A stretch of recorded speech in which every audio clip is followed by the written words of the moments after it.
د 1841 کال د نومبر پر 2 په کابل کې د انګریزي ښکېلاک پر ضد ملي پاڅون وشو چې د الکساندر برنز کور ته اور واچوه او د یې وواژه. له دې سره جوخته جګړه ونښته او بیا یوه ورځ د انګریزانو فوق‌العاده استازی او ایلچی مکناټن هم د غازي وزیر محمد اکبر خان په لاسونو ګور ته ولېږل شو. تر دې وروسته یو لړ مذاکرې او هوکړې وشوې چې بالاخره انګریزان د کابل، کندهار، غزني او جلال آباد تخلیه ته اړ وتل. د انګریزانو د وتلو هوکړه لیک د 1840 کال د جنوري پر 1 لاسلیک شو. تر دې ورځې 4 کاله مخکې د شاه شجاع په سرټیټۍ راغلي انګریزان په لومړي ځل د خپل تهاجم له لیکو پر شاتلو ته مجبورېدل.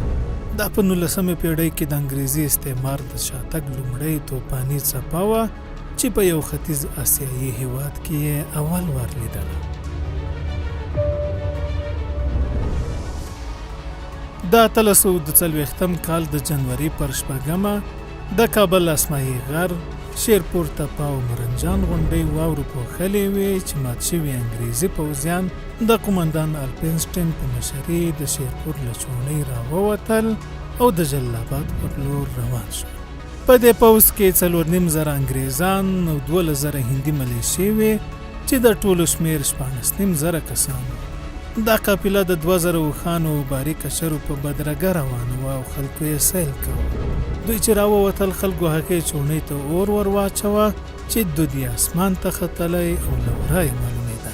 پر هسکو څوکو د نندارچیانو لکې جوړې وې. د ختیځ بالاحصار لخوا د ټوپکو خال ډزو په غرونو کې تالنګي خپرولې.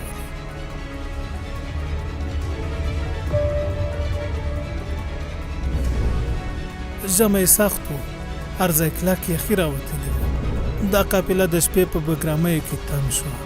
د جنوري پر 8 د کابل تنګي درې ته ننوتل او بیا دا ځای د الفینسټین په قبرستان ونیو. له دې ځایه لا نه ووتلې چې 3,000 نفر یې ووژل شول. سردار محمد اکبر خان، سلطان احمد خان او محمد شاه خان د هوکړه لیک مطابق د دوی د خوندي رسولو کوښښ کاوه، خو هېڅکله یې پر دوی د قهرېدلو غازیانو پر لپسې وارونه آرام نه کړای شول.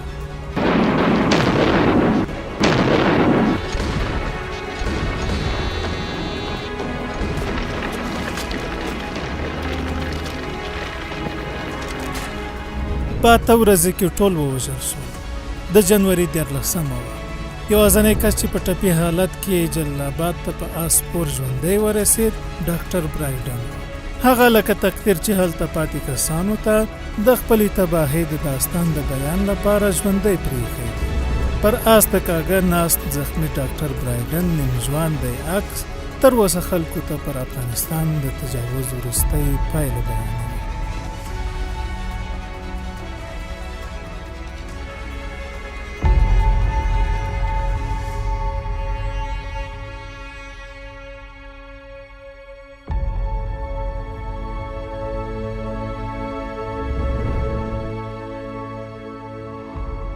د 1990 د ډسمبر پر 28 روسانو د کابل پر ارګ برید وکړ او د حفیظ الله امین تر وژلو وروسته یې د کابل واک واخیست.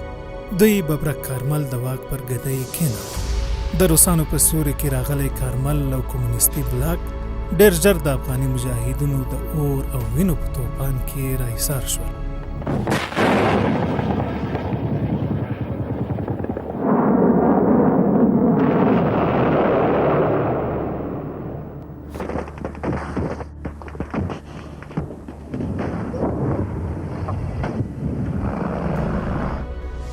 پر لپسې جګړو وینو د روسي ښکېلاکګرو سر ته صد ورغوست او بالاخره یې د 1908 د مۍ پر 15 په وتلو پیل وکړ.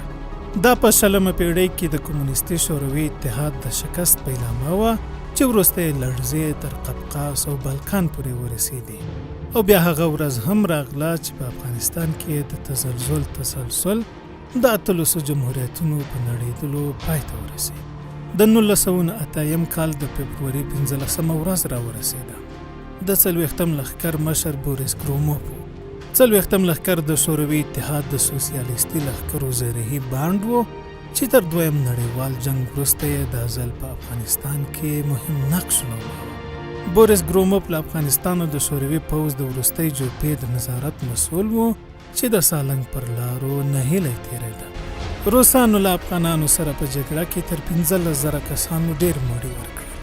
افغانستان یې خاورې ایرې کړ، خو د استعمار مفکوره یې زموږ پر ارزښتونو پیاوړې نه شوی کړی. افغانانو د خپلو درنو قربانیو په بیه د خپلې ملي ازادۍ او اعتقادي تقدس مرچلونه تاوده وساتل او بالاخره بوریس ګروموف د خپلې هغې ډلې وروستی نوکر و چې له افغانستانه وتلو ته وتلی و.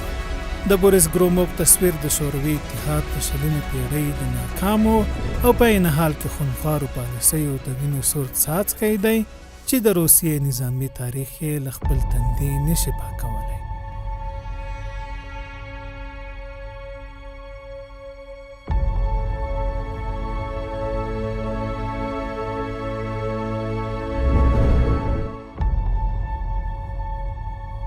On my orders, the United States military has begun strikes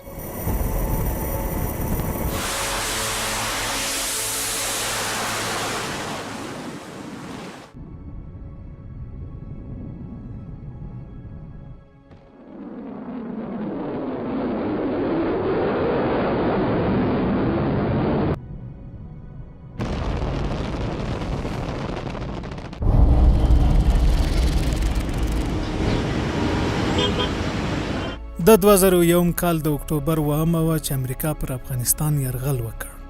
دوی دا یرغل د متحده ایالاتو د ازادۍ پایدار عملیات وبلل او د شمال د ائتلاف په شمول یې د څو ملیتي اشربانو په ملتیا د افغانستان په ښارونو او کلیو کې جګړه پیل کړه.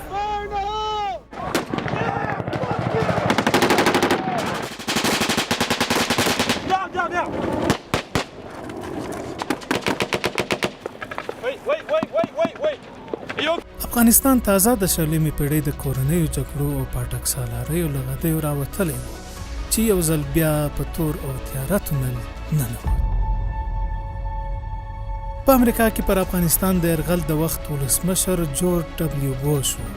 امریکایانو له خپلو هملاسو سره د افغانستان لویو ښارونو ته څیرمه نظامي بین المللي اډې جوړې کړې او د افغانستان خلکو خپل ځان په یو نوي اسارت کې ولید. د افغانستان 4 واړه خواوې تر درنو ګزارونو لاندې شوې.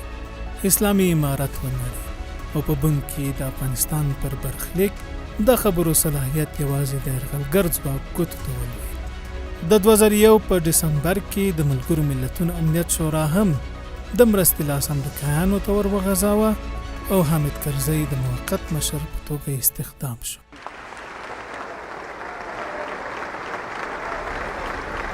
یو کال نو وتلی چې طالبان بیرته له امریکا سره د جګړې میدان ته کې ووتل.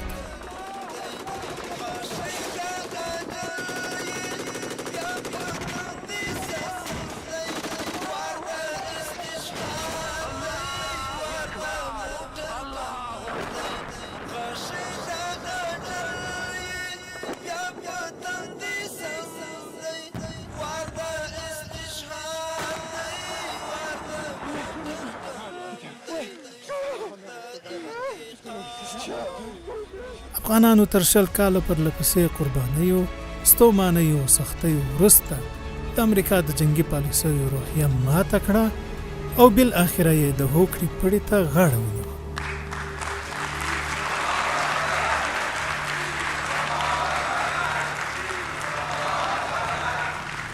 په دې جګړه کې د دوی لخوا د منل شویو تلفاتو شمیر 4,000 عسکرو ته رسېږي. د 2020 کال د فبروري 29 وه چې امریکایانو د خپلو وتلو پر ورځ اعتراف وکړ او بیا طالبانو په هوکړه لیک کې د خوندي وتلو ډاډ ورکړ. د 2021 کال د اګست 13 راورسېده. د امریکایانو وروستۍ جوپه د کریس ډاناهو په نظارت د کابل له هوایي ډګره الوتکو ته پورته کېده. د کریس ډاناهو همدا تصویر د رسنیو سرټکی شو. ډاناهو په ښي لاس کې یوه ګرمه وسله نیولې چې نوره سړه شوې ده. د 2 هوایي لښکر د مشر په داسې حال کې له افغانستانه وځي چې د C-19 الوتکې په خوله کې په سپرېدو یې د درشي رنګ د شپې رڼا ته زرغون ښکاري. دا په افغانستان کې د 21مې پیړۍ د نظامي کشمکش د ستړیا وروستی انځور دی.